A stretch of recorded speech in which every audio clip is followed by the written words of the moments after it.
So I'm excited about these mindfulness classes. I'm excited about all the new slew of class schedule, and these mindfulness classes. I feel like when I was sometime in the summer, and I really felt compelled to do a class specific to mindfulness. Primarily because our world needs more mindfulness. And I look around and I see so many that are not mindful at all, that have never touched the moment deeply. And for me personally, I can speak to many years ago beginning to practice these things, but Kevin, I wouldn't have necessarily called them mindfulness practices. I didn't even know the term back then, but I was practicing these various practices. Now I would call mindfulness really an art form, and I would talk to you guys about those that practice mindfulness as practitioners of this art form. But I want you guys to keep in mind, I want you to keep in mind that this is all about renovation. This is not about becoming anything. So oftentimes our heart awakens to something, and in our heart we begin to understand who we are, but our mind is still very programmed, isn't it? And so in our mind we're still very busy. For instance, you can know that now is all that is real, but your mind can be very busy still. Have you ever experienced that? Like you know in your heart, now is all that there is.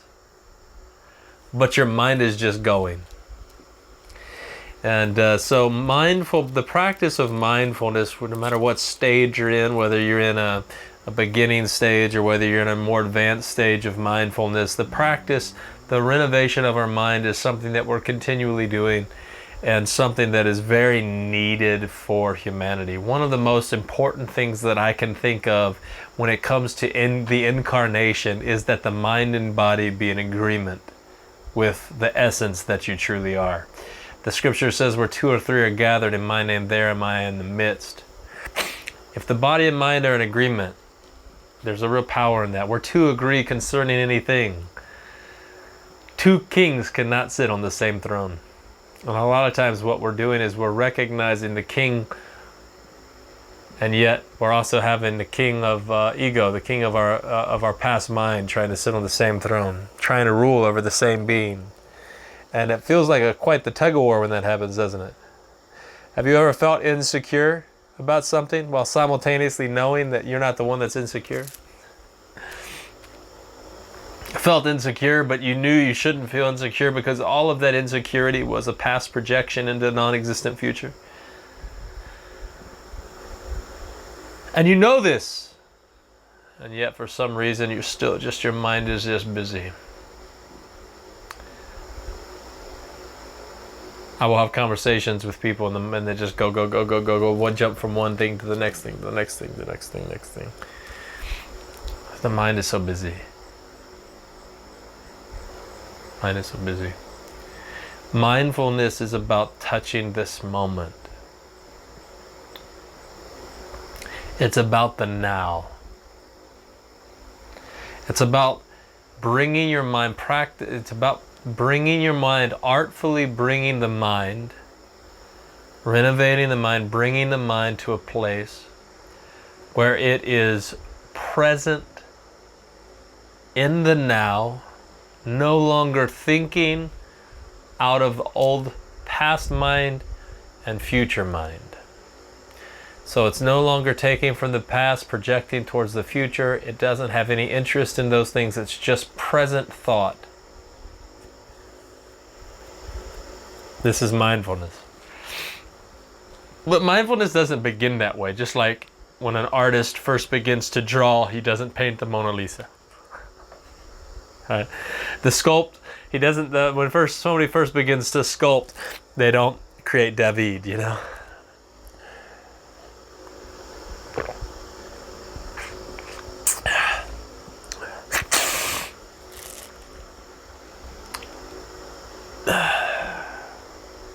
It's a practice. The best way to practice mindfulness is from a place of knowing essence. So the more you awaken to who you truly are, the realization of who you truly are, the more you're able to practice mindfulness with ease, because you're able to fully recognize that the past mind is not you. So when you think of your past, have you been frustrated? I want some interaction here. Have you been frustrated where you're having some, your mind is creating problems that create frustration, and you think to yourself, I am frustrated. This frustrates me. Has this ever happened? This frustrates me. I'm frustrated by this. In some way, the reason why we're able to say this is because we believe that we are that past mind.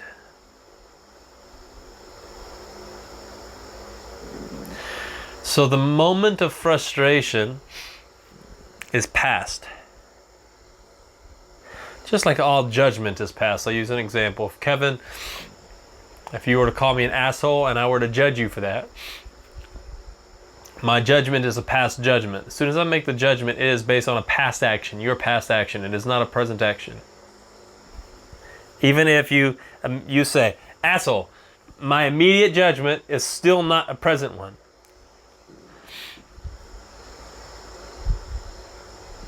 Can you guys recognize this? It's still past. All judgment is past. Now that's not even to mention that what empowers the judgment. That's just talking about in the same way. Every frustration is the exact same way. So frustration, irritation, anxiety, stress, all of these things, they're not present realities. None of them are present. Nick on here was saying that he hasn't had a lot of time. I haven't heard from him for a little while. I was hearing quite a bit from him. We were dialoguing back and forth, and I'm so glad, Nick, that you're in classes with us now again. But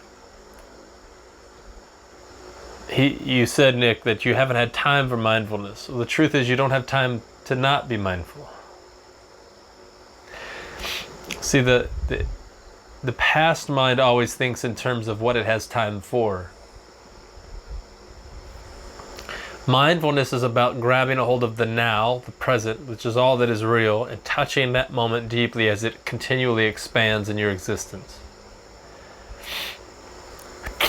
So everyone, up until this point, we've been trained. Our mind has been trained to think linearly, okay? You with me? You have a beginning, Rick. You have a birth date. Yeah? You have a birth date for your body. We've been trained to think that this is our birth date, this is our beginning, and we're on some linear timeline that goes from that beginning, that first memory we have of ourselves, all the way until now, until this moment. And when we think of the now, we're thinking of a certain moment on a linear timeline. Like now is now. And so we're thinking about now in the sense of like, I am now on my journey. I'm not yesterday on my journey. But when I talk about the now, that's not actually what I mean at all. I'm not talking about a moment on the linear timeline. So when I talk about touching the present or touching intimately or deeply touching the moment, or the now, I'm not actually talking about a moment on your linear timeline. I'm talking about something entirely different. I want to help explain that. Can you recognize with me, each one of you, I want you to simply recognize with me that now is now, regardless, and now is not a personal thing.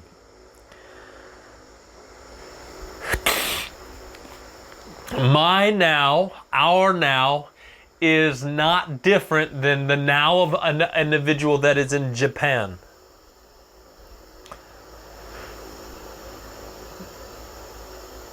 When we think of the now or the moment, we're thinking of an individual moment on a linear timeline, but that's not what I'm talking about.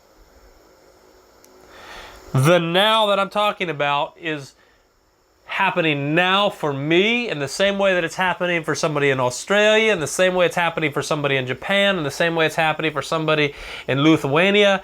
This is all the now. It doesn't matter what time it is. It doesn't matter whether that person is 85 years old, 150 years old, whether that person has just been born, whether they're the nameless, the ones that have not even been born yet. Now is now. It's timeless.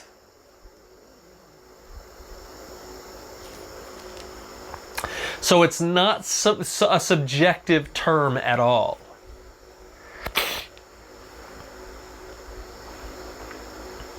The now is now, whether you've realized it or not. Whether you've been living on a linear timeline or not, now is still now. It'll always be now. That's all that is truly real. But I want you to simply perceive that everything that you think in terms of linear timeline isn't really real. It's just subjective reality. So Kevin, in your existence, everything that you've perceived from the beginning of your first memory until now, it's just it's pure subjective memory. It is 100% purely filtered through a very independent lens called Kevin.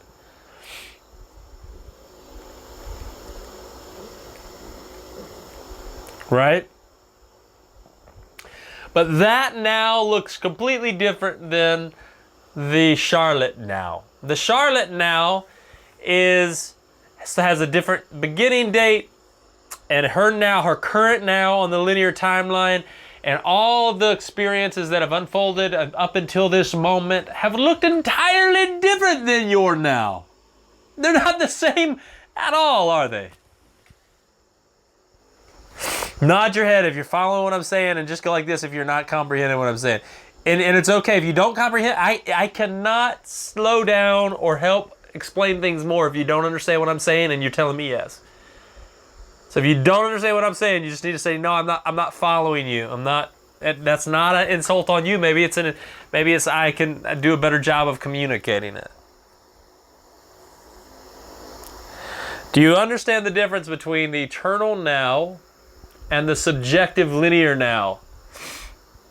Are you able to understand that difference? This is, I'm not going to teach anymore until you guys get this. This is yes, this is no. These classes are not nearly big enough for you guys just to sit there and not say anything with me. This is like starting all over for me. All these classes is like starting all over. It's like the matter of fact, I take it back. It's smaller than when I first launched Ekstasis Institute. Our classes currently are smaller than when I first launched Ekstasis Institute. My very first class had more people in it than this class right now. Because people are obsessed with improving their ego. They're not obsessed with killing their ego. Our culture is obsessed with improving their ego, not with letting it go. All of my classes are about letting go of all of that to realize who you truly are. This is not something that's popular in America. Charlotte, you raising your hand? I talk about the linear now, I understand that. But the eternal now is essence. It's just is. It's what you are. With anyone. Yes. We're all present at the same moment, and we're all connected. And I'm you and you're me, and we all know. Yes, the eternal now is perfect oneness, perfect singularity. The eternal now is actually what you are. Yeah. So what in like, for instance, within Christian religious faith, they believe that if you're good enough and if you do the right things and if you believe the right things, that you can inherit the kingdom of heaven, which is like eternity, right? But even in the Bible it says that, like in Isaiah, it's like, in Ecclesiastes it says, I've placed eternity in your hearts. All through the scriptures it talks about this eternal now that we exist in. And so you're correct in saying that the eternal now is not a subjective reality in any way, shape, or form. That's the now that I'm wanting your mind to become mindful of. We're the space. Correct. You're the space in which every single linear perspective has taken place throughout, from the beginning of mankind until the end of mankind. You will be the space in which those subjective realities are taking place. We're the space, but we're both the space, but yet we're individually experiencing that essence as, yeah, we can experience, the experience is us in this physical form. Yeah, I can't explain it. So that's what I was talking about in the last class, and there in Sat Song, that's what I was talking about the true self. The true self is the incarnation, essence in the form, essence in flesh. Essence in flesh is having a distinct experience of one of two things. They're having a distinct experience that is based in duality. They're having a distinct experience that is based in singularity. That's when I say that you are the singular essence playing in the realm of duality. There's an enormous... You know what the ringer was for me? Is when you said that when two or more gathered, we are the one, can we be together in that knowing that we're not just the body, but we're the space, we're the body, and we feel it and we experience it. That's beautiful. Yeah. And so the eternal now has nothing to do with our perceived experience, right? This is not a perceptual experience. This is not subjective in any way, shape, or form. The subjective is purely linear. What every single one of us has experienced as far as the present moment, when we think in terms of the present moment, we think only linear time. And so what most people consider being present, they go, oh, well, I'm breathing, I did some meditation, I'm really present right here, like I've been meditating, and I'm really, I'm here now, like in my moment, and I'm able to touch. That's much better than chaos in the mind. But that's not truly touching the present. To truly touch the present is a place of isness. So there's lots of different degrees in which we'll touch the present, okay? Many different ways we're going to touch the present.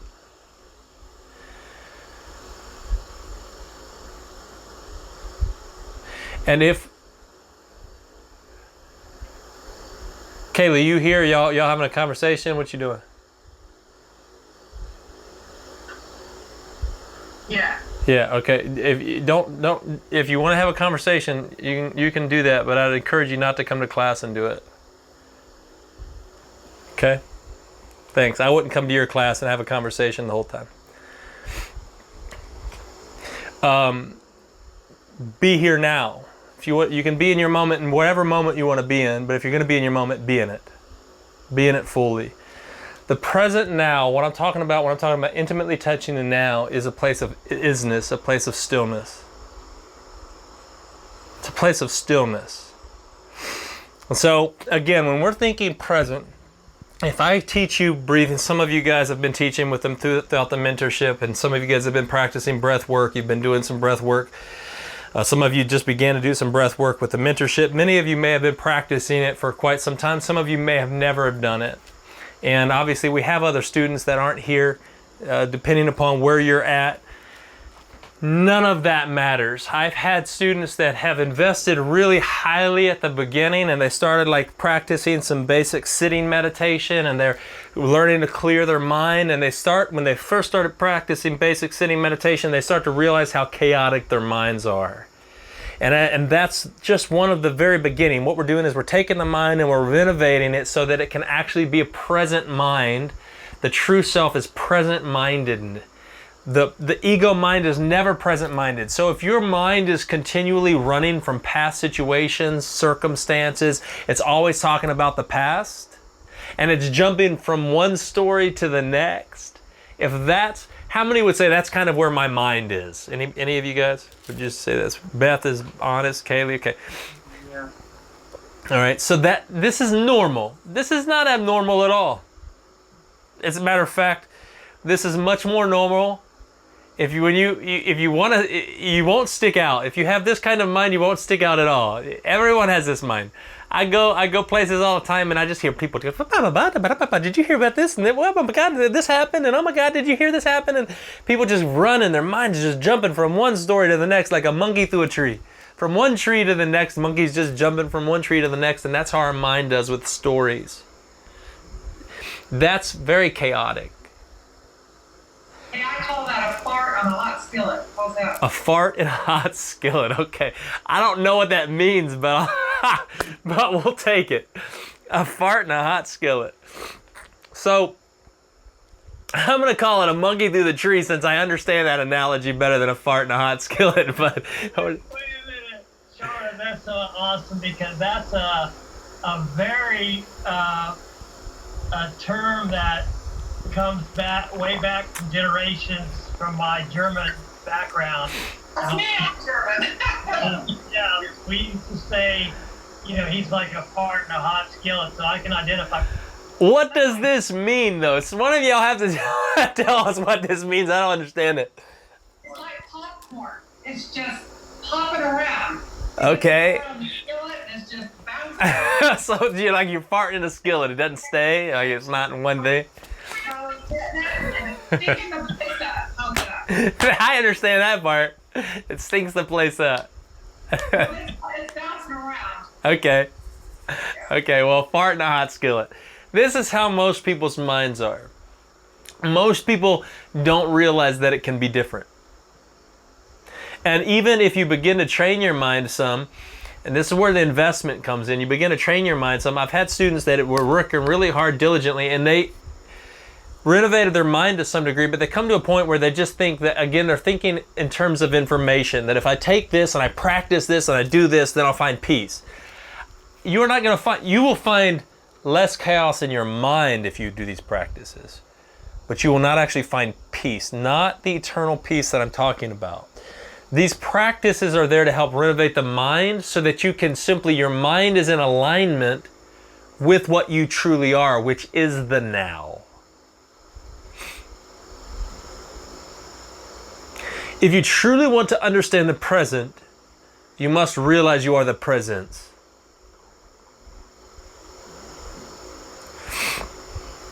And then you're sinking deeper and deeper into this reality. So our minds can be very chaotic at times. When I talk to it, listen, your mind doesn't have to be very chaotic to feel chaotic when I talk to you. I could talk to you and I'm just like, wow, the mind is all over the place.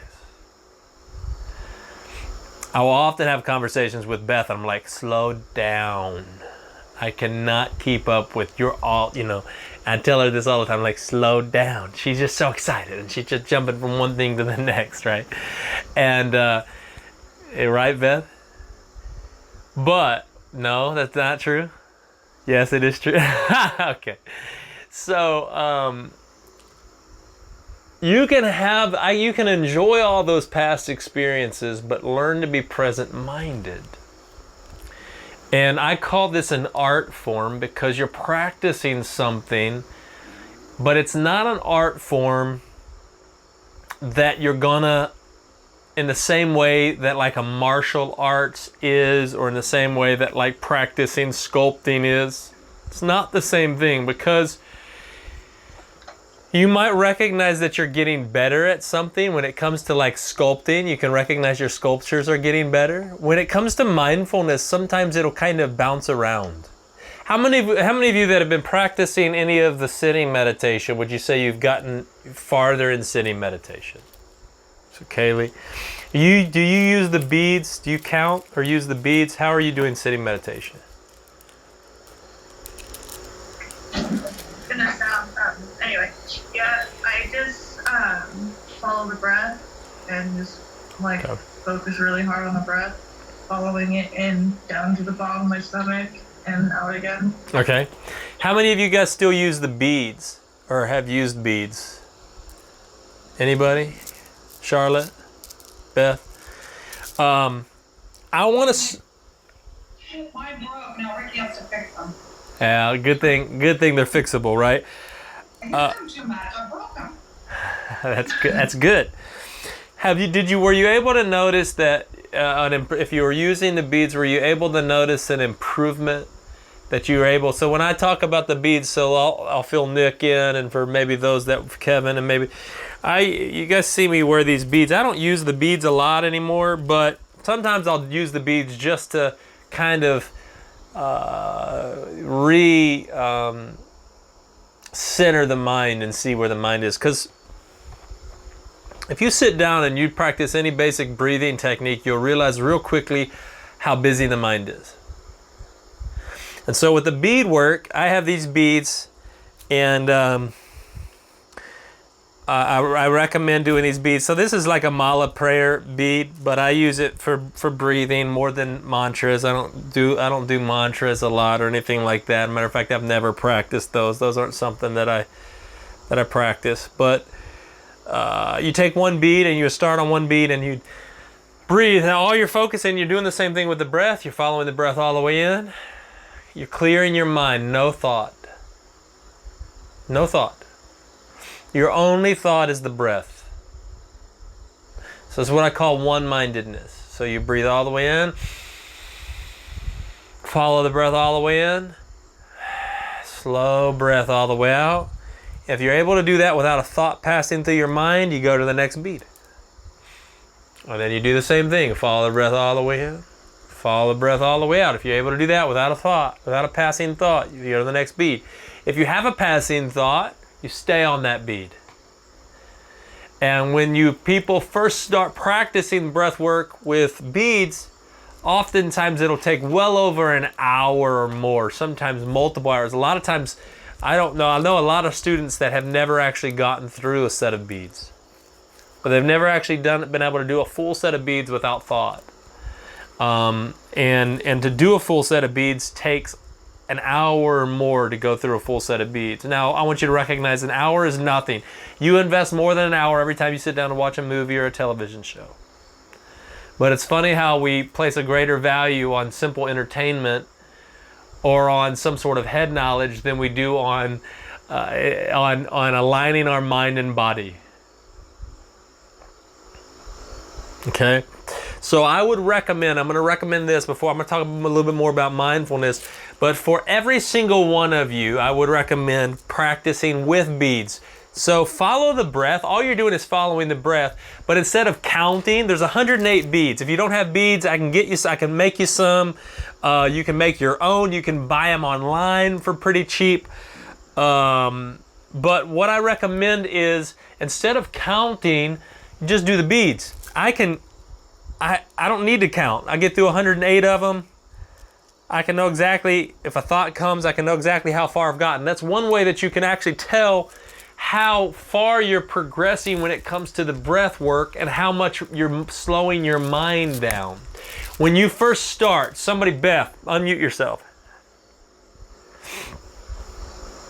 When you first started doing breathing with the beads, how many beads were you able to get in without a thought?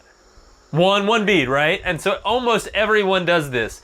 The mind is so busy that you're on one bead and you're breathing and you can't even stay with the breath and just focus on the breath through one bead without a thought going through your mind. The thought might be, I wonder how long this is going to take, or I'm not very good at this, or man, I've got things I got to do. I got to get to work. I got, oh my God, what is this person thinking of me? Kaylee, how did your first time you doing it go?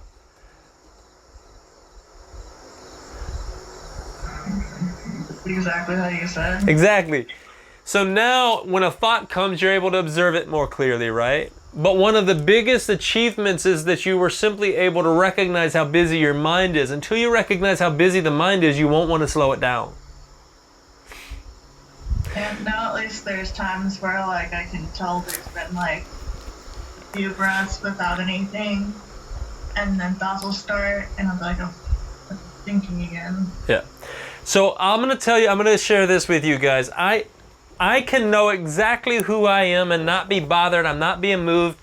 Those of you that know me intimately know I'm not moved by nothing moves me. It doesn't matter what anybody's saying. It doesn't matter what anybody's doing. It doesn't matter how people are persecuting or hating me or what. Nothing moves me. But I could not be moved by anything, be at perfect peace. Recognize I'm perfect peace, but sit down to do sitting meditation and have a bunch of thoughts. Okay? And I can recognize that if I don't continue the practice in some way, then my mind gets busier and busier. But if I stay with the practice and I slowly continue to progressively move through the practices, then my mind is much more at peace. I'm at perfect peace, Dean. I am peace. But my mind just gets busy. And when my mind gets busy, I'm not as mindful. And so if I'm not mindful, what I'm doing is when I take a step physically, I'm not mindful of that step. Mindfulness, I want you to picture mindfulness in this way. If you're truly mindful, every step you take is like kissing the earth. Every step you take, a truly mindful individual, when they take a step, it is releasing peace into the earth and into their entire atmosphere. But how many steps have you taken today that you were not mindful of?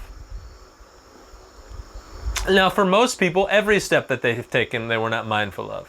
So when I talk about being present, I don't just mean, oh yeah, like I'm present, dude. Like I'm present, guys. Like, whoa, this is awesome. I'm present. I'm talking about being fully immersed in the moment to the degree that every action, that when I shut a door, I mindfully shut the door. That when I breathe, I'm mindful of the breath. That when I talk to somebody, I'm mindful of the conversation. That when I walk, I'm mindful of the steps. I'm not walking to get somewhere. I'm just present in every step. Now, this is a kind of mindfulness that very few people ever truly have. They might have it for moments when they practice, and then when they're not practicing, they're gone. So the difference is, if you practice breath work, you practice sitting meditation, your mind will be slower, but that doesn't necessarily mean that every step you take throughout the course of your life will be mindful, is it? So mindfulness, to me, this practice of mindfulness is an art form. It's of renovating the mind and bringing the mind into alignment with the true nature, with the true self. So that every action that the incarnation takes is an action of peace. Being released by peace itself. Is an action of the now, being released by the now itself. Is an action of love being released by love itself. This is the purpose of the incarnation.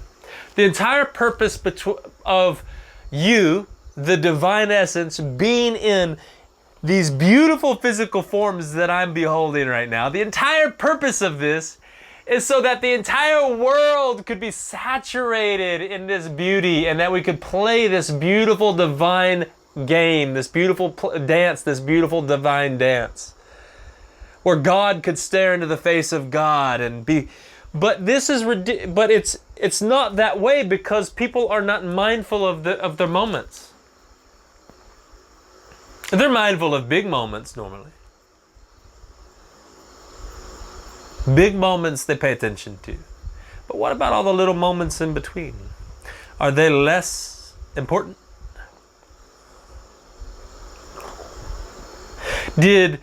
Were the steps that you took to get to this moment less important in this moment?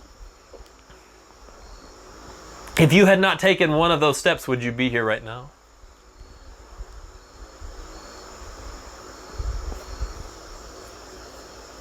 So why do we not notice them? I don't mean remember them, I mean notice them while we're in them. Because our mind is thinking of where we're going instead of where we are. I say this to my children all the time. I say it to Beth and they roll their eyes at me. I tell them all the time, I say, stop rolling your eyes at me. Instead, invest in what I'm saying. Don't roll your eyes at what I'm saying, invest in what I'm saying. But my family hears this so much. My kids say, what time is it? And I look at them and say, let me check. It's now. And they go, Dad, no, what time is it? And I say, who wants to know what time it is? Why do you care so much about what time it is? The only time is now. And they say, no, what time is it? We are camping. How many know when you're camping, it doesn't matter, you don't have anywhere to be. You don't have anything to do, there's nothing on your agenda. There's not like business meetings. There's no cell service. There's no movies. Nothing's happening. Like, we're just here, enjoying nature. There's not like we got to set time for a fire. It's just things are unfolding. It's a simple life, right? And they still want to know what time it is because their mind has been, even living with me, their minds have been programmed to function under time. We have to know. How many of you wear watches? There you go, watches. Because we got to know. We got to keep to a schedule. We got to know what time it is. There's breakfast time, lunch time, dinner time, night time, sleep time, wake time, going to work time, all of these times, right? There's a watch that says I've never had one. If I was going to get a watch, this is the kind I would get. It just says now on it. Just says now. And the only reason why I would want to get one is so that when anybody sees you with a watch and they go, "Excuse me, sir, can I bother you for the time?" You say, "Absolutely. It's now." See? I use it to track my walking. Yeah.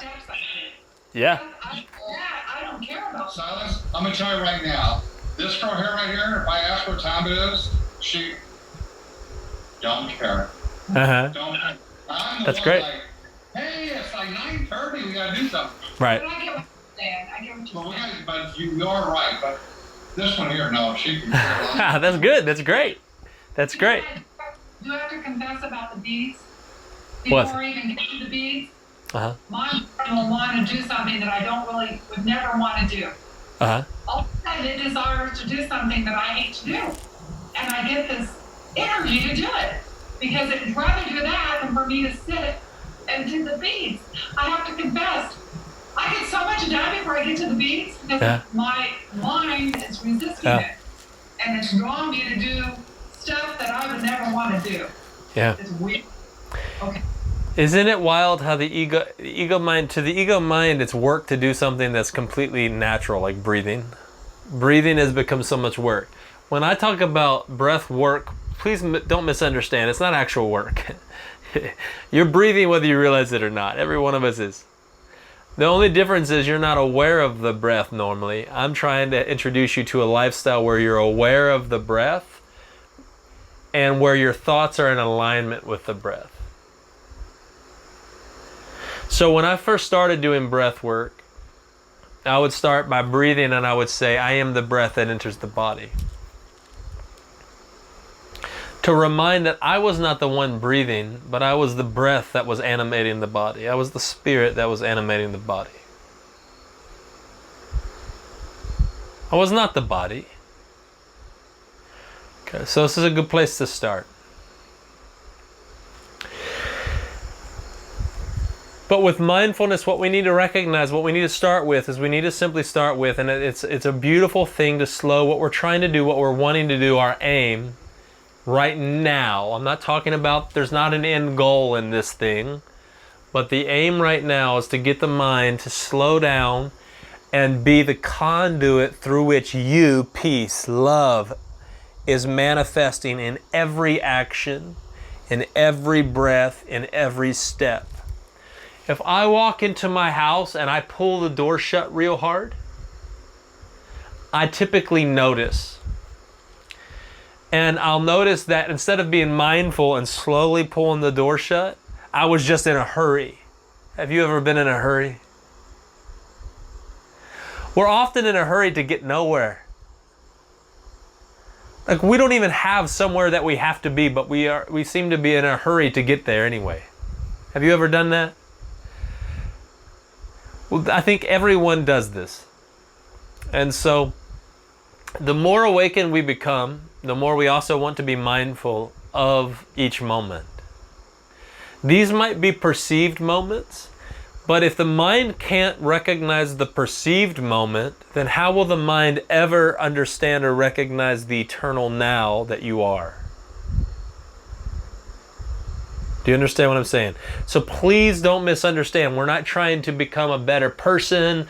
We're not trying to be more peaceful. You are peace. Just sometimes the mind is in chaos. And some of you still might identify as the mind that's in chaos. That's even okay. You'll find that you're discovering more and more that your mind is more and more peace as you're discovering that you are the peace that your mind is discovering. This is okay. This is beautiful. But a lot of these practices, a lot of what I'm going to be talking about in these mindfulness classes is about sinking more deeply into the present moment, about being more mindful. I've been teaching on the eternal now, the eternal present moment for a long time.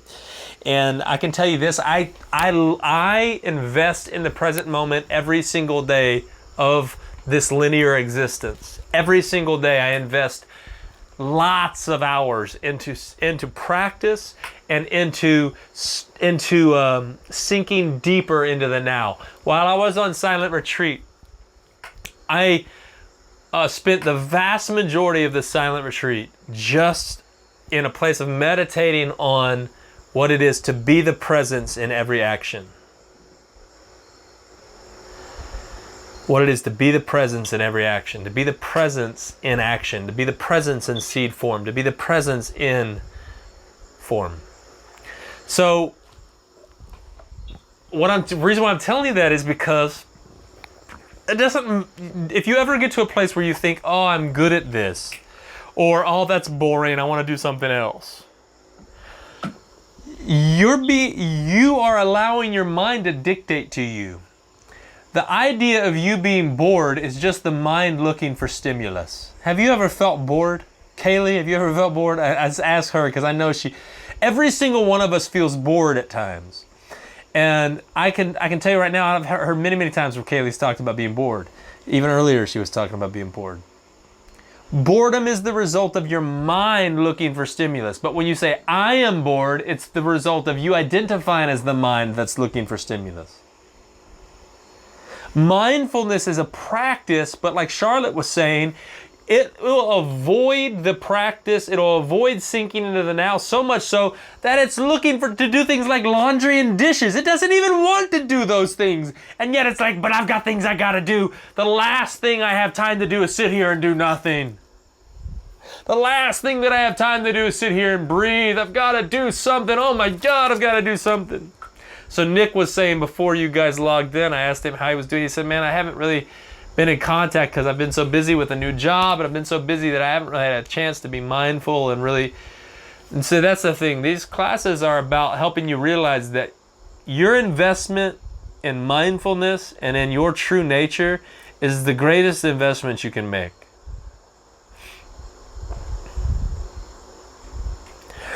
It will, first of all, it'll improve every aspect of your existence. It'll improve your work situation. It'll cause you to not feel like you're working lots of hours. It'll help you you're going to be mindful of the moment. So it doesn't matter whether you're working a 15-hour day or a 6-hour day or a 3-hour day or not working at all. You're going to be just as present in every single one of those duties. And trust me when I tell you, if you have a boss, your bosses will notice that. Your boss will notice that you're happy all the time.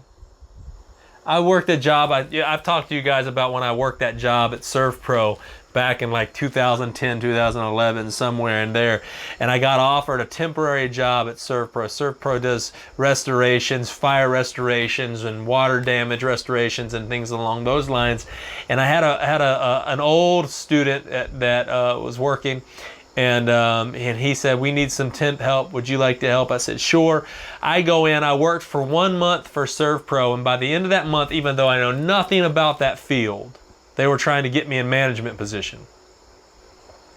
After 2 days in, I was brought into the manager's office 2 days in, and they were telling me I had to be careful because I was loving them. If you guys remember the story, I was loving the employees too much. They were very uncomfortable around me. I was expressing too much love to them. And I looked at them and I said, well, man, listen, here's the deal. Like, I'm just being me. I'm not trying to do anything. That's just the way that people are going to experience me. I said, if you can point them out, I'll be aware of that, but I'm going to be me. I said, so you can go ahead and fire me or whatever you want to do. It's all good. I don't care really. Like, I'm not here for the money.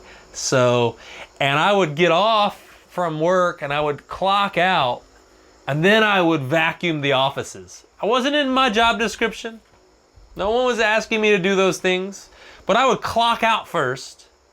and then vacuum the offices and empty the trash. And they would be like, you were supposed to, I had a manager come to me and say, Silas, no, this isn't your job. You were supposed to have clocked out. And I said, oh, no, I already clocked out.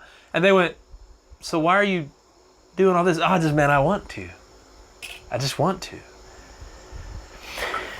But see, it wasn't work. I was just mindful of my moment. I just wanted to be a blessing. I was just enjoying the moment I was in. And I was going to enjoy the moment I was in, whether I was emptying their trash, vacuuming the floors, or whether I was just sitting in meditation. It was all meditative for me.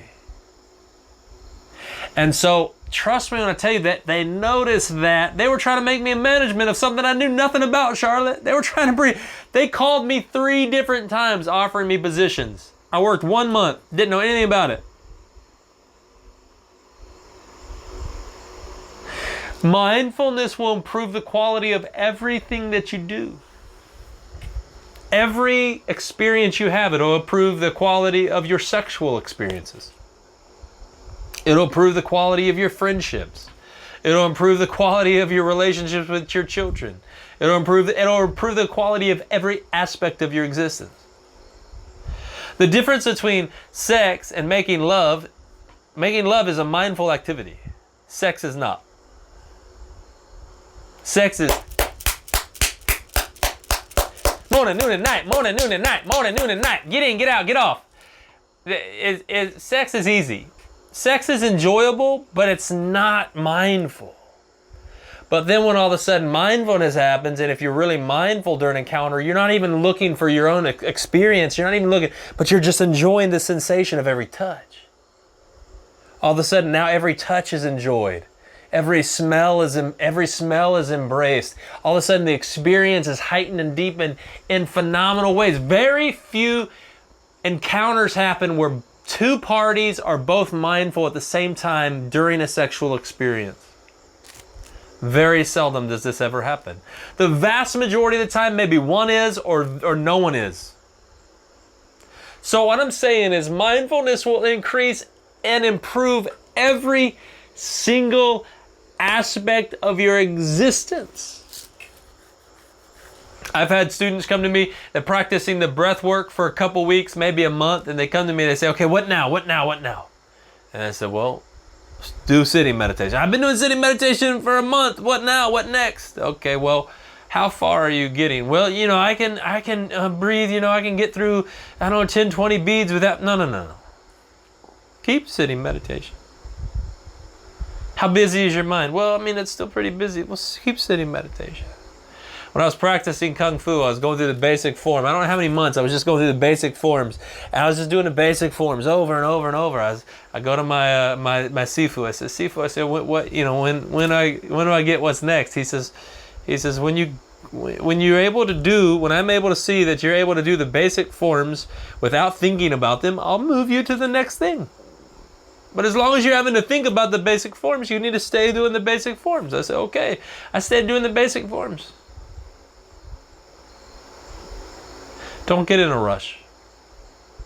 One of the most important things that, as moving forward in these mindfulness classes, one of the most important things you need to realize is you do not get in a rush. You're not trying to graduate.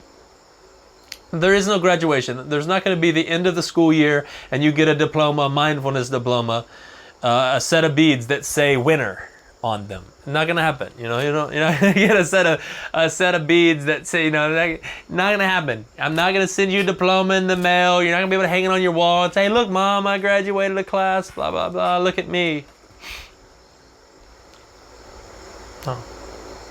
But what you will have is your mind will be more in tune with your true nature than it ever has been. Your mind and body might be in the same place at the same time when it never has been before. That is an accomplishment very few people can ever say they've actually had. Typically your body's in one place, but your mind is in another entirely different place. So your body is in one place and your mind is thinking about what it has to do later. It's in a future moment that's not even real. I've got this. I got this homework I got to do, or I got to cook dinner, or I got work I got to do, or I'm thinking about the job that I have to do tomorrow, or I'm thinking about my date later, or I'm thinking about my anniversary, or somebody's birthday, or the party that I'm going to go to, or the movie that I want to watch. Very seldom is the body and mind in the same place together.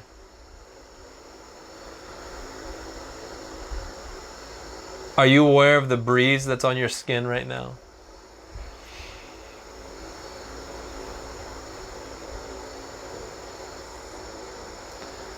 Are you aware of the stillness of the air around you? Take a big breath in through your nose. Are you aware of the fragrances that are in your room? Maybe they're stinky fragrances. Maybe they're BO fragrances, or maybe they're delightful fragrances.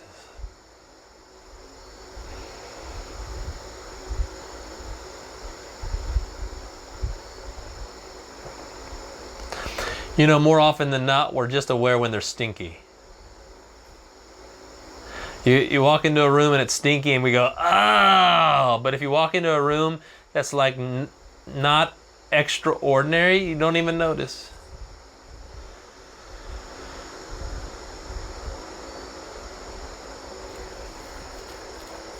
Okay, if you're in the room with someone else, I want you to practice with them. If you're by yourself, I want you to practice with you. Okay? So if you're just by yourself in a room, just practice with you. How many of you scratch a part of your body every day? You have an itch and you scratch it, right? Yeah. So like your head's itching and you scratch your head. Most of us kind of mindfully do it. Do you realize the kind of ecstasy that comes when you have an itch that you scratch and you're like, oh yeah, like a dog. When you scratch the dog in the right spot, it starts to kick its leg. You know. Right?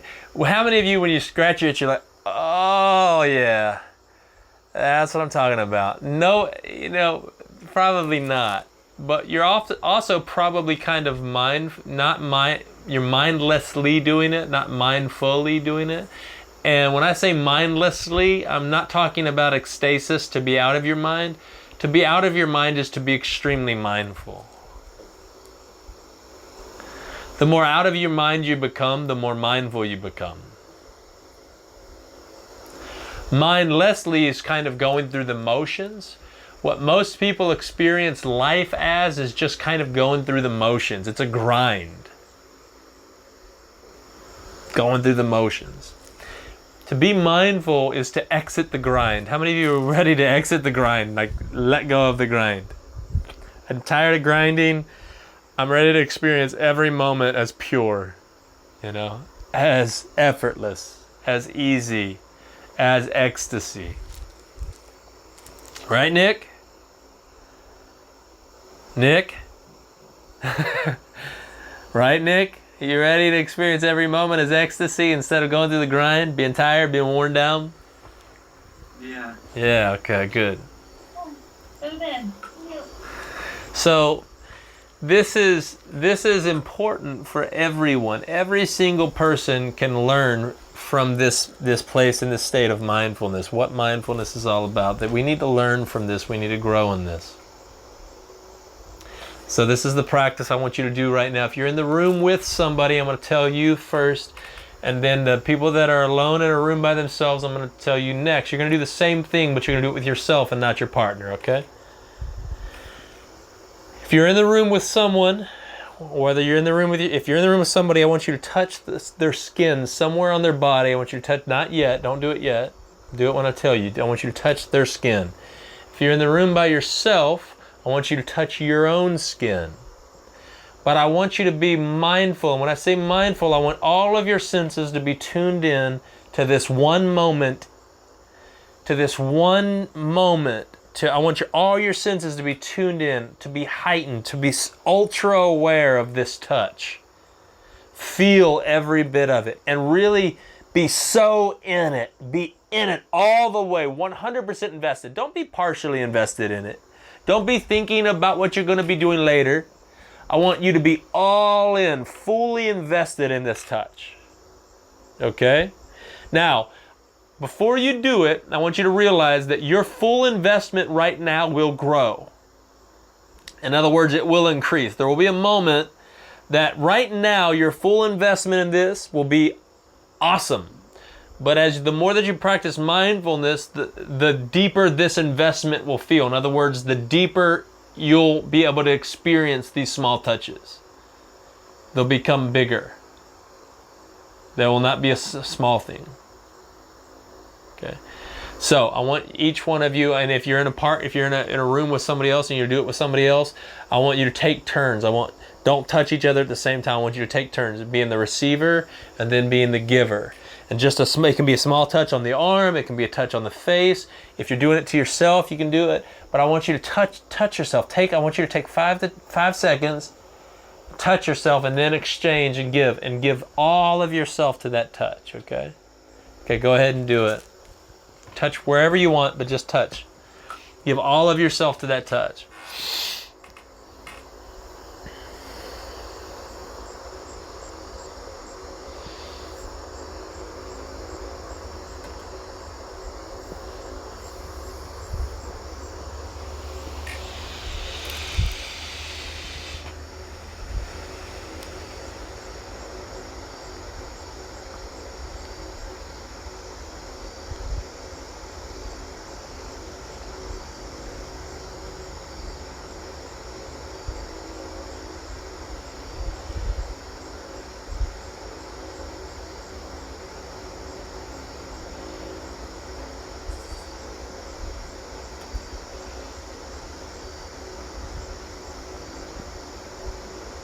How's that feel?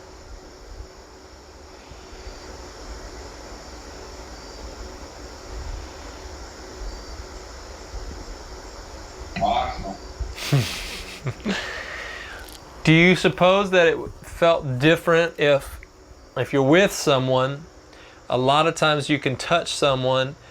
First of all, people are often weirded out by touch. Hopefully none of y'all are. If you are weirded out by touch, don't ever hang out with me. But right, Kevo? Don't ever hang out with me. If you're weirded out by touch, you're probably gonna get over that quick if you're hanging out with me.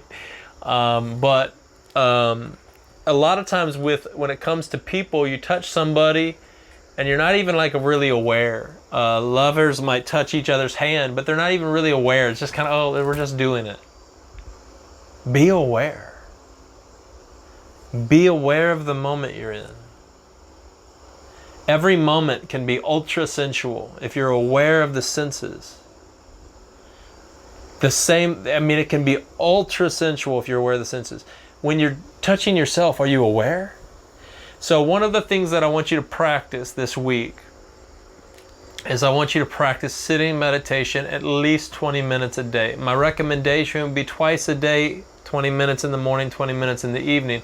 To do sitting meditation, the best way to do it is with beads. If you don't have beads, get yourself some. Let me know if you can't afford some. I'll make you some or send you some or whatever. If you can afford them, get them yourself. But if you don't know what kind to get, consult me. I'll send you some. And then go through the beads and just breathe. But you can just follow the breath for 20 minutes. The thing is, be aware. If a thought comes and distracts you, just be aware of the thought, observe it like a passing cloud, let it go, return to the breath.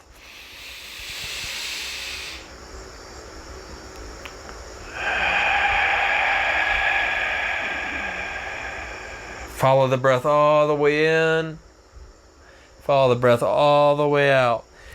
I use a mindfulness app. Still to this day, a lot of times when I do sitting meditation, basic sitting meditation, I'll use a mindfulness app and I'll set it for the amount of time that I want to do. So I don't have to worry about the time. So it'll gong. If I'm doing an hour of sitting meditation, it'll gong when it begins and then it'll gong when it's over. So I don't need to be sitting there thinking, oh, I've got things to do. I don't want my mind distracted by any possibility. I know I am committed. I'm investing in my mind for an hour or 20 minutes. In this case, for you guys, if you're just beginning sitting meditation, do 20 minutes. If you've been doing it for quite some time, extend that to 30 minutes. Okay, if you've been doing 30 minutes already and you feel good about that, extend it a little bit longer, it's fine. But do sitting meditation twice, at least once a day, if not twice a day. Sitting meditation is your basic breath work. If you say, I do not have time for sitting meditation, I'm telling you, you do not have time to not do sitting meditation. I would rather you wake up 30 minutes early. You say, well, I wake up and then I got to get out the door. Then my God, wake up an hour earlier. You're so busy, you're already thinking about when you have to go to work. I got to wake up tomorrow and go to work. I don't have the time. Stop watching so much damn TV then. You do have time. You have time. Well, I got to spend time with my kids. Your kids would rather spend 30 minutes of truly dedicated, mindful time with you than an hour of you being frustrated. I promise they would. I promise children, or your friends, your lover would rather spend... Listen, Charlotte, would you rather spend 30 minutes of like dedicated, mindful time with Rick or an hour of time with him when he's distracted and not there? No-brainer. Right? It's a no-brainer, right? It's such a no-brainer. And I'm telling you that investing that 20 or 30 minutes, if it will help you enjoy your time with your lover, or your friends, or your kids, or your coworkers, it is worth it. I promise it is worth the investment. Not only these classes are worth it, but that individual time is worth it. I know for the mentorship over the summer, I started having people in the mentorship do stuff, and a lot of times it kind of fizzled out and nobody was doing their homework. So I just stopped giving homework. And I had some people say, well, what homework should I do? Like you stopped giving homework. I said, people stopped asking, they weren't doing it. So I quit giving it. But during these mindfulness classes, you're going to get it whether you're doing it or not. If you don't do it, you're costing yourself something. It's like if somebody comes and they're not honoring me and my time, you're not hurting me. You're just keeping yourself from being able to receive from me. You recognize that. If you come to these classes and you're not honoring the classes, it's not hurting me any. It's only hurting yourself. Because you're missing out on an opportunity to receive something that you otherwise would have. You understand? The same thing with these basic techniques, these basic homework assignments. It is for you. This is your homework assignment throughout the entire course. You should not stop doing the sitting meditation. We're going to add to the sitting meditation, but the sitting meditation should be a basic thing that you do. All right? It should be something you do. I know people that do sitting meditation religiously. I'm not saying you should do it religiously. I'm just saying it's a really great practice to have. You don't need to feel like if for some reason you miss sitting meditation, you don't need to beat yourself up over it. That's not living in the now. But it is a great practice. If I can tell you this, I love it. I do it because I love it. My hope and desire for you guys is that you would enjoy doing it. You fall in love with doing these practices because you feel physically and mentally more clear and more energized when you do it. I promise that if you practice it long enough, you will feel enormous difference mentally and physically. You'll feel more energized. You'll feel more mentally clear. It's just, overall, it's so much better for your health. I honestly think they should teach basic mindfulness and basic meditation in every school. I'm telling you, there'd be far less fights and far less violence in our world if people would just learn some basic mindfulness and meditation practices. Charlotte or Rick, your hand raised. Go ahead. Yeah, I just wanted to say, Charlotte is really a touch person, right? Uh-huh. And I touch and she likes it and everything, but I can tell you, when I just did that thing we just did like 10 minutes ago, Uh-huh. you always remember what am I going to do in 15 minutes? I got to do this later, got to do that later, got to do this. I was just like in the trance, okay, when she did that. It was like, it felt like I could feel that energy from her on my arm. It was like, wow. I was like, now I can see why she likes to touch. I mean, that was like incredible. Great. And you know, you're right. You know, we get up at 6 o'clock in the morning. I don't even watch the news. I'd rather do like you're saying. Yeah. My day would be like, wow, just like you're saying. But absolutely. that exercise was phenomenal. Yeah. Yeah, you know, it's actually really, it's sad to me when I hear that, when I hear that, I don't remember what percentage it is of women that have never had an orgasm. There's a large percentage of women that have never had an orgasm. Now, I'm saying that because there's not a lot of times there's not a love-making experience that's happening where the woman is feeling their lover, or in this case where a man is feeling his lover. It doesn't matter what sexual preference you have, what you're attracted to or not, that's irrelevant to my statement, okay? There's very seldom that we're experiencing one another in that way. And I'm just using that as an example because it's sad. When we're hugging one another, and now if you hug somebody and have you ever hugged somebody and it kind of lingered, and they're trying to get out of the hug? They're like, okay, you know, we get in there, we got the double tap, and we're done. Like, hey, buddy, there's no mindfulness in that at all.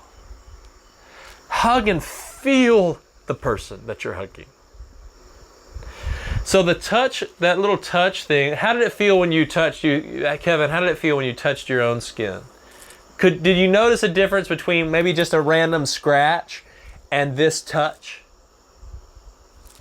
Oh yeah, I loved it. I mean, I'm a touchy-feely type. I know you are, yeah. You know, very aware of touch. And if you're not into that, then, you know, forget it, you know, so. Yeah. But I feel you know, I trim my hair on my arms anyway, so what happens when you do that, it's prickly, it's not prickly, but it's more sensitive when you touch it. Uh-huh. So I love it. Yeah. So those little touches, whether you were by yourself in a room touching yourself or whether you're with somebody else, you can practice that through the week too. Touching yourself or another, but being mindful. When you touch somebody at work, or when you touch somebody, your grandkids or your children, be mindful. When you send your kid off to school, don't just say, okay, bye. When I touch my kids, whether it's just me touching their head or giving them a kiss or giving them a hug, even if it's a casual touch, I'm very mindful when I put my hand on my son's shoulder. I'm mindful of that touch. Whether he's realizing it or not right now, or whether he's realizing it or not is irrelevant. Over time, there's an enormous difference in the energy exchange that's taking place between when you mindfully touch somebody and when you don't. An enormous difference. I've touched people before that are completely not mindful, and they go, man, I don't know what it is, but like when I'm with you, it's powerful, you know? Like when you touch me, it's more powerful. When you hug me, I feel something more than just, like, why do I feel loved? Why do I feel this energy from you that I don't feel from most people? And I know that some of you might have that same, you might be hearing the same things from people. Like Kevin, when somebody hugs you, they go, man, I feel something when I hug you versus when I feel, it's because you're more mindful in the touch. And what's cool is that it doesn't matter how mindful we've become, we can sink deeper into that. Like it can be more ecstatic than what we've even experienced. And we can give that energy even more. And instead of just giving it from time to time, get to the point where you're mindful of every touch. Where you're mindful of every action. Right? That is presence personified. Mindfulness, the true art of mindfulness is presence personified. It's the cosmic actor 100% aware of every action, of every touch, of the entirety of the play. Fully invested in it. Okay? So this is what we're going to be learning here in these mindfulness classes, and if you have other people that want to join, they can join these classes as well. They're going to be seamless, so somebody can join in halfway in, it's fine. They're going to pick up. They can start the practices at the beginning as well. But for each one of you, doesn't matter where you are, I want you to be practicing the sitting meditation, the breath work, and I want you this week just to practice getting in touch with touch. Just touch. Whether it's the touch of another, or whether it's the touch of yourself. If you're shaving your face, shaving your legs, feel that. Be more aware of that touch. When somebody brushes by you at the airport or at the grocery store, be more aware of their energy, even if it's not direct touch. Be aware of the energetic exchange when you walk by somebody.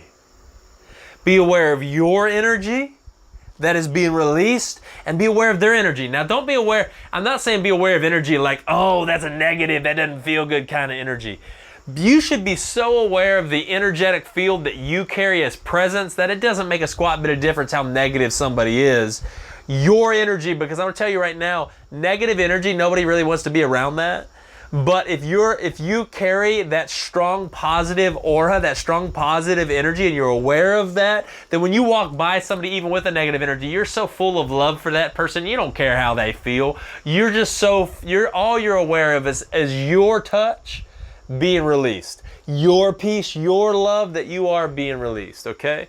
So I want you to, this is touch. This is the sensation of touch. Practice touching and being touched. If you're being touched by another, whether that's an energy field or an actual touch, be aware of it. If you have a lover or lovers, you can do this with them as well. Touch and actually say, hey, I want to practice touch with you. So you can lie naked with them and just practice touching, just sensually touching. It doesn't have to end up being sexual at all, but just practice. It can, a lot of times turn into that, but just practice touching. Just touch and feel. If you're the one feeling, so take turns. Maybe you can be the one that's just feeling the touch, that's being the receiver, and have your lover just touch your body. Just touch. And set a timer. Okay, listen. If you're going to do this as a lover, set a timer. I know this might seem a little strange, but set a timer start with a timer for 15 to 20 minutes. And for 15 to 20 minutes, you're not going to do anything sexually related. You're just going to release positive, loving energy, and you're going to get really in tune with the touch. And so you're just touching the body. You can touch the sexual organs too, but it's not sexual. You're not trying to bring anything to stimulation. You're not trying to arouse anything. You're just touching and releasing love. And if you're the feeler of that, you're just feeling that. You're just receiving that. And then you're going to take turns. If you don't have a lover or lovers to do this with, then do it with yourself. In this case, if you're doing it with yourself, you're going to be the feeler and the receiver at the same time. Set a timer and you can do this in the bath. Instead of just washing, feel every little scrub. Be aware of the moment you're in. So when you're practicing this touch with yourself or with a lover, be aware of every touch. Every stroke, feel it. You're taking your time. You're slowly touching your body. You're feeling every little stroke. If you're doing the touching, you're feeling every stroke. You're releasing love and expression of love. If you're doing this with yourself, it's the exact same thing, okay? If you're doing it with yourself and you don't have a lover, you can still do it sexually at the end if you want. That's okay too. but feel. You're going to be practicing the sensation of, how does this sound to you? Does that sound fun? Hopefully that sounds like fun. If it doesn't sound like something, if that doesn't sound fun to you, something's seriously wrong, right? Like, this is fun. If you've ever had like a sensual kind of massage, this is a blast, okay? The difference is we're not trying to get to a place of some sort of sexual ending. It doesn't have to be that way. And I'm going to actually recommend something. I'm going to recommend your first time doing it where it's not meant to end sexually. The first time you do it, you're not trying to, there's no happy ending on this one. You're not trying, in other words, because I don't want you doing this to bring it to an end. You're involved, you're supposed to be in every touch. So in this case, you're enjoying every square inch of your lover's body without bringing it to a sexual climation. There's no climax. You're just enjoying the body. You're just enjoying the touch. And the same thing is true if you're receiving. So the first time you do it receiving, the first time you should do it, I want you to do it without a sexual end in mind. If in the future as you do that, you want to include sexuality and bring that about in it, you can do that too. But that's not the point. Are you guys with me? All right, so whether you're practicing it alone or whether you're practicing it with another, it doesn't even have to be a lover. We're so afraid of our bodies that we think that it has to be a lover that you're doing that with physically. It doesn't have to be. The more that you understand oneness, the less you'll be in your way when that type of thing is concerned. We're so afraid of our bodies. You could experience this with a complete stranger and it could be just as beautiful as you're experiencing it with a lover. It really can be.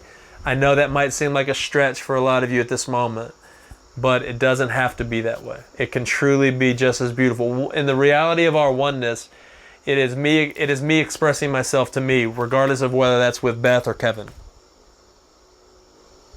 This is not, the only difference is the forms in which we're manifesting. That's the only difference. All right? Okay. Charlotte or Rick, I see your hand. I'm going to come to you guys first. We're going to do some Q&A here. And go ahead, Rick.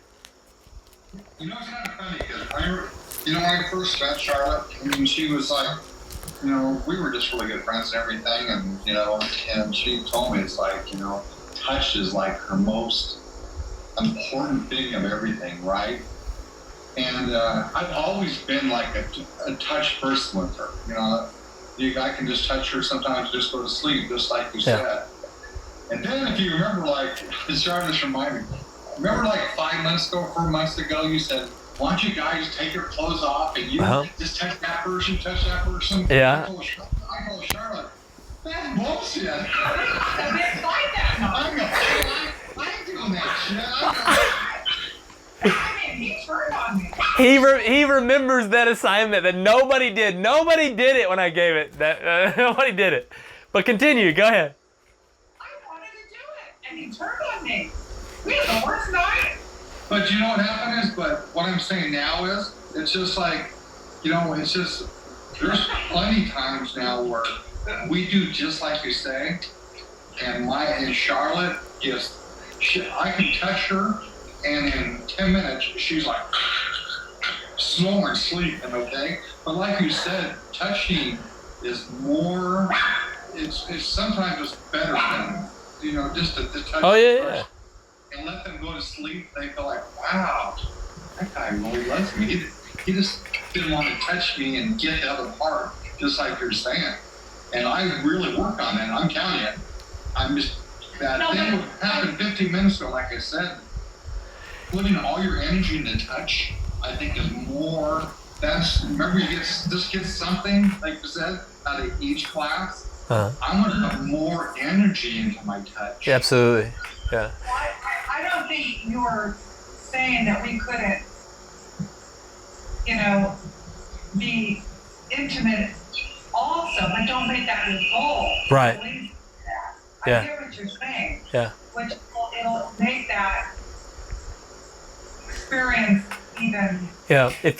As lovers, if you practice what I'm telling you, the love making, instead of just being sex, love making will come because if two people can be truly mindful of one another in that setting, and they're truly mindful, and they're just about each other instead of about just orgasm, instead of just about sex, I'm telling you, things are heightened, things are through the roof. Like the experience goes through the roof. Touch with us.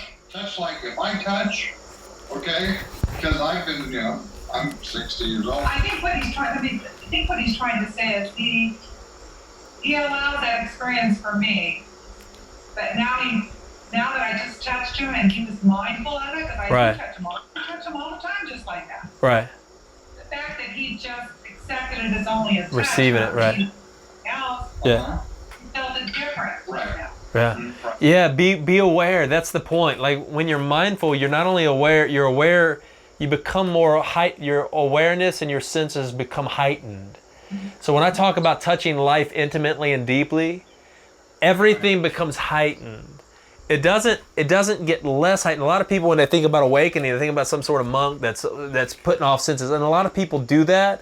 I'm not teaching any of that shit, because we're put in these bodies to enjoy these bodies and to have experiences in these bodies, not to get rid of the bodies. The body isn't the problem. It's the way we've been perceiving it is the problem. And the truth is, people are afraid of intimacy. They're afraid of intimately expressing themselves. They want the pleasure, but they're afraid of the intimacy, of really touching another, of really intimately touching another. They're afraid of intimately touching themselves. And we shouldn't be afraid. We need to experience these things. These things are beautiful experiences. And so, again, I'm kind of go over it, and then just questions is fine too. Your two homework assignments is sitting meditation at least 20 minutes a day. If you can do it at the beginning of the day and at the end of the day, so 40 minutes, that's great. If you've already been practicing it and you want to up that, you can. If you want to talk to me about how much time you think you should be doing it because you've already been practicing those things, please let me know. I see your hand, I'll come right to you. The second thing is this: I want you to practice touch. If it's by yourself, touching yourself, then touch yourself. Set a timer. Set a mindfulness bell. Get a mindfulness app on your phone. If you have a smartphone, set a timer for 15 to 20 minutes. I have a mindfulness app. I think it's called, I have an Android, and my mindfulness app is called Mind Bell, and I love it. And you can set a timer for meditation for as much time or as little time as you want.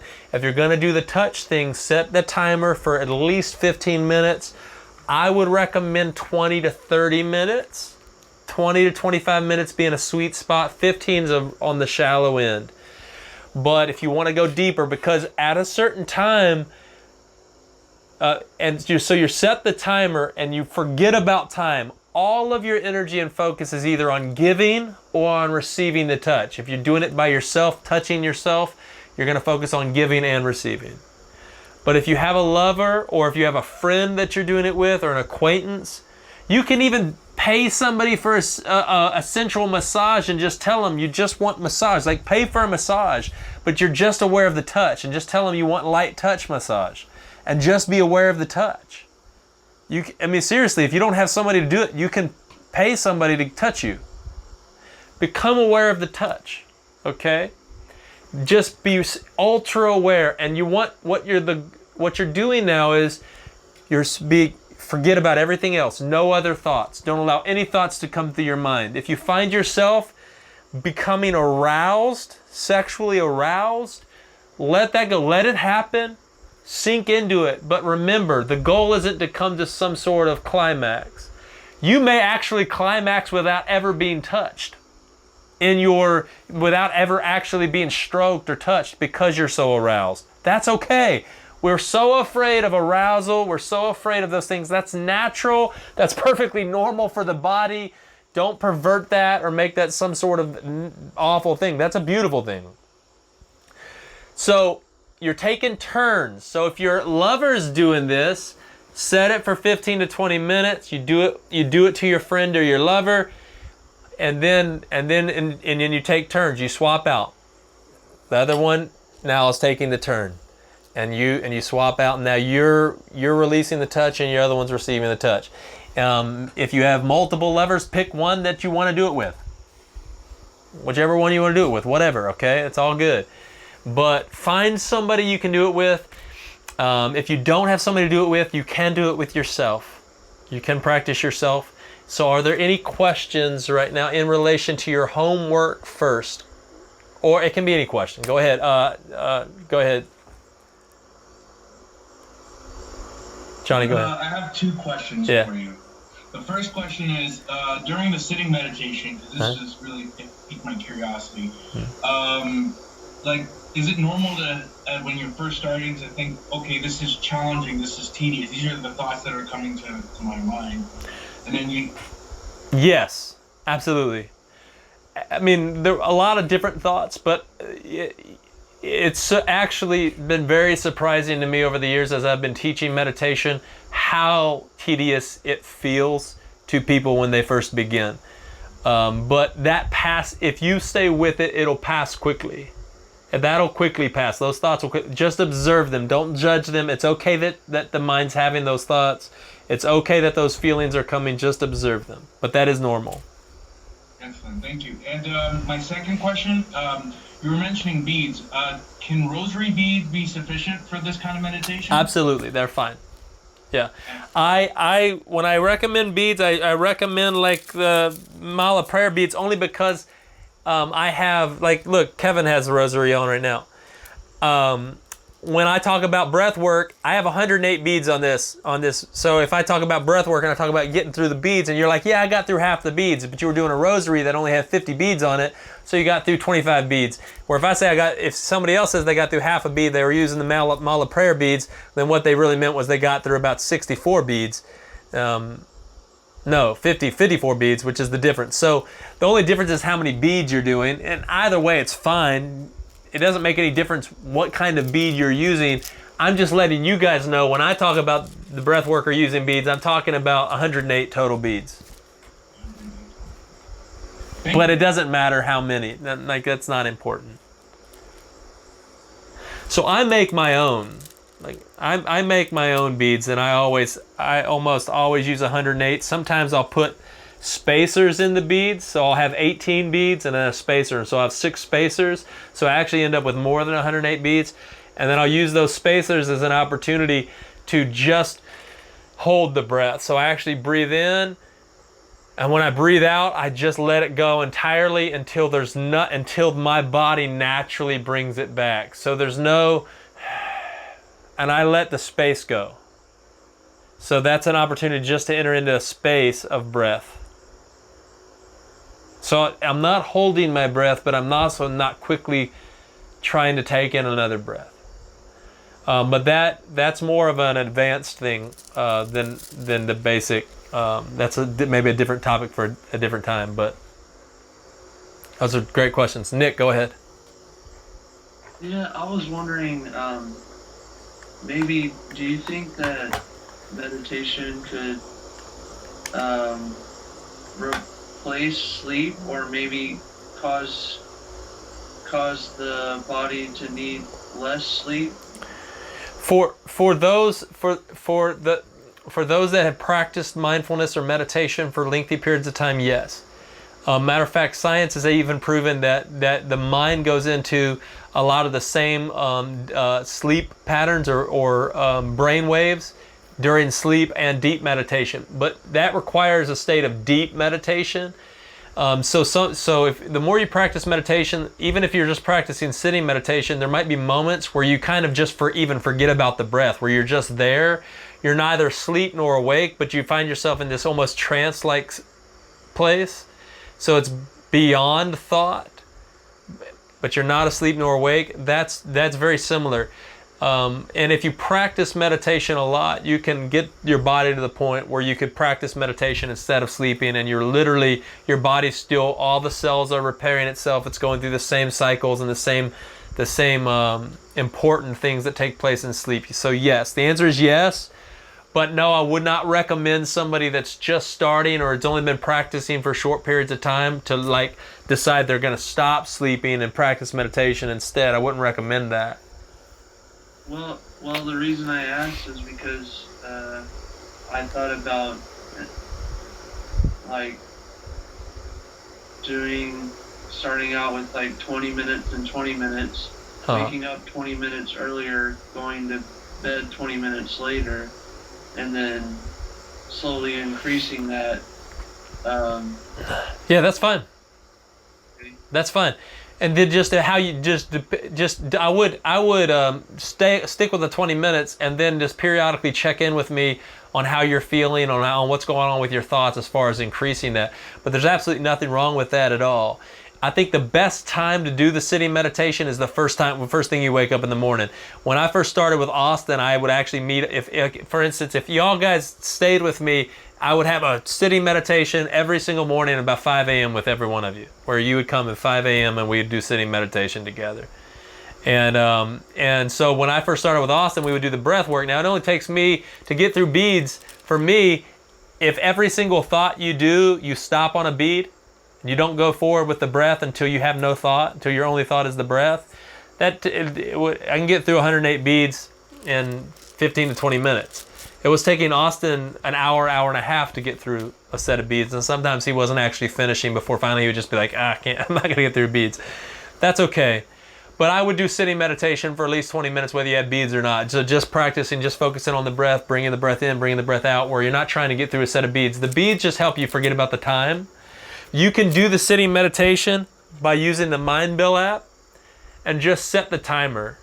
And so if you're going to use the Mindbell app, you can use the Mindbell app, use an app, set it for 20 minutes, and then also use the beads, but you're not using the beads as a timer as much as you are using the beads kind of as a thought representer. So if you have a thought, you don't move to the next bead. And so it might take you might only get through 3 or 4 beads inside of that 20 minutes.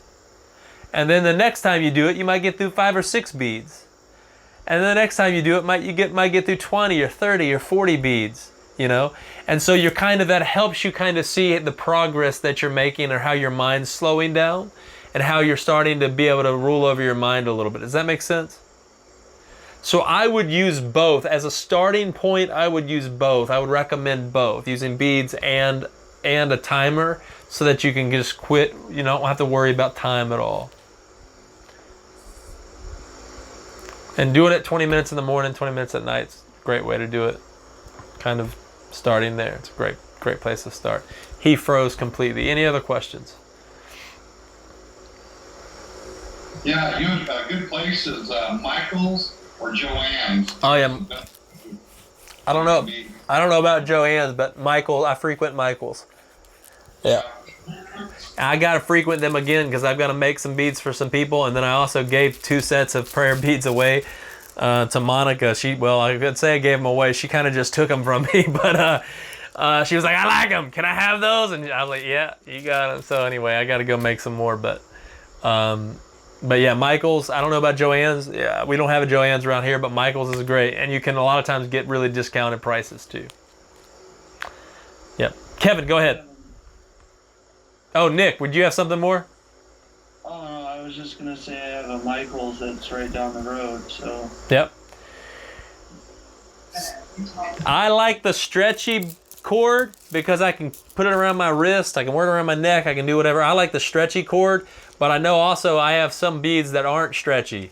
If you don't have Kaylee, are yours stretchy or not? No, if you don't have them stretchy, you want them stretchy, you can get the stretchy cord, you can just cut them and then put the stretchy cord on. I like it being stretchy a little bit more, but sometimes they get saggy when they're not. So anyway, that's just personal preference.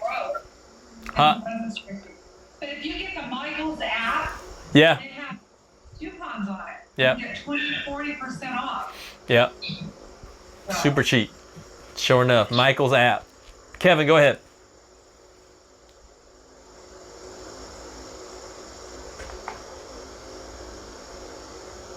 I got you. Go ahead. Yeah, sometimes it won't unmute. Yeah, that's all good.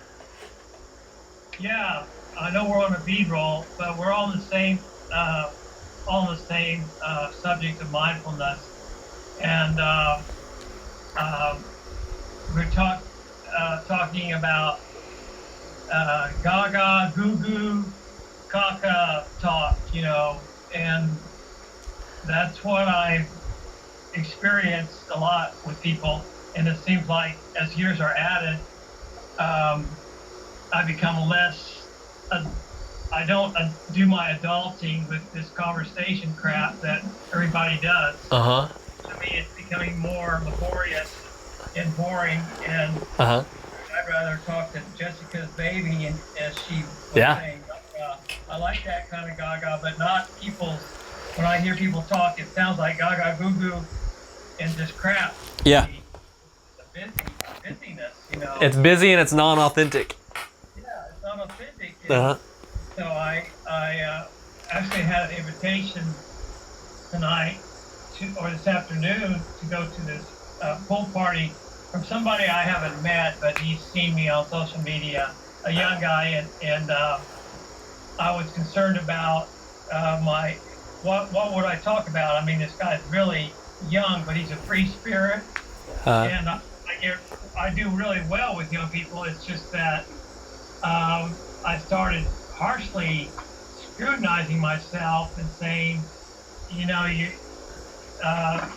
you're not going to fit in, but I know that's not me, and I do go into places where you would never expect me to show up. I'm just that way, but for some reason I just got intimidated because this guy is super, you know, he's super a little hot fucker, and I just was intimidated by him, you know. But I really was interested in meeting him because he was so free-spirited, not so much as we are, but he's still free-spirited in other realms. And so I really was disappointed. I used this class as an excuse in my mind not to go, and I'm really glad. I would have picked the class over this thing, but I used it as an excuse to not venture out to meet people, the very thing that I want to do, because I had all these excuses, you know. And I was thinking about, you know, the way it happened. I don't regret it, but I'm just being more mindful now to say, Kevin, you don't need to judge yourself so harshly, and don't worry about entertaining people. Like if they wanted to talk and shoot the shit, I could just hang out and whatever. I don't have to put on a show. So that's really brought freedom to me, because I started thinking in a ways of trying to appease the other person. I said, I don't have to appease him. No. Because every step I take, like you said, is divine. Every hug I give is divine. Every action is divine. So focus on that. Be mindful of that, and not anxiety ridden about how people are going to perceive you, because in reality, yeah, if you look at this in the temporal realm, you say, well, why in the hell are you hanging out with these young kids when you're, you know, 3 times their age? Don't worry about it. You know, it's a God thing. It's a love thing, and I can't hinder myself. You know, I won't be hindered by anybody else, but I'm my own worst person. The ego always is. Learn. I really experience that, to remember that, and you reinforce that with me, to be mindful about who I am and what I'm doing right now, and not worry about getting there, but just right where I'm at. Yes, absolutely. And see that, and you know what? I'm going to say thank you for being vulnerable and sharing that, because it's really easy to talk about sometimes those moments where we're just like, we find, oh yeah, I've been really mindful and I was really engaged in this and I was super present and authentic. And then there's all these other moments where you're like, crap, like that was self-consciousness. And this is a reminder, I'm not that. Why would I worry about that thing that I'm not? Why would I be that thing that I'm not? And so that's a place of vulnerability, and that's exactly what is needed to step completely out of that, where you're not venturing back into that self-consciousness from time to time. But mindfulness is truly being present and not stepping into that place of self-consciousness, but you're maintaining that place of presence. And you know, man, it's powerful. I don't give two shits whether people understand me or not. Whether I'm at a club, some strip club, or whether I'm sitting there talking to you guys, the only difference is whether or not you understand me. But it's powerful, and you can even speak on their terms, and you recognize this. You can talk to them in a way that they understand. I can look in the eyes of somebody. I might not be 3 times older than them because I'm not that physically old, but twice as old as them, and just look in their eyes and say, "Man, you're beautiful." And they can take it from me in an entirely different way than they would take it from another person. Another person, they would just take it purely sexual or purely some sort of attractive, but they hear me say it and they stop and they do a double take like, what? Because if you're aware, be aware, but when you're self-conscious, you do it out of a place of self-consciousness, you're not aware of the essence that you are, that you're carrying. So that self-consciousness is your greatest enemy. It's who you're trying to become that's your greatest enemy. Don't worry about all that becoming. You just be you in the midst of that perfect space of the present moment and let it unfold. And in whatever way it unfolds, it'll be perfect. But I'm so glad you just made the comment, because that's the vulnerable place that you need to be, you need to stand in to really step out of. You understand? So thank you. Thank you for sharing that. Anyone else? Any other questions or comments as we wrap up?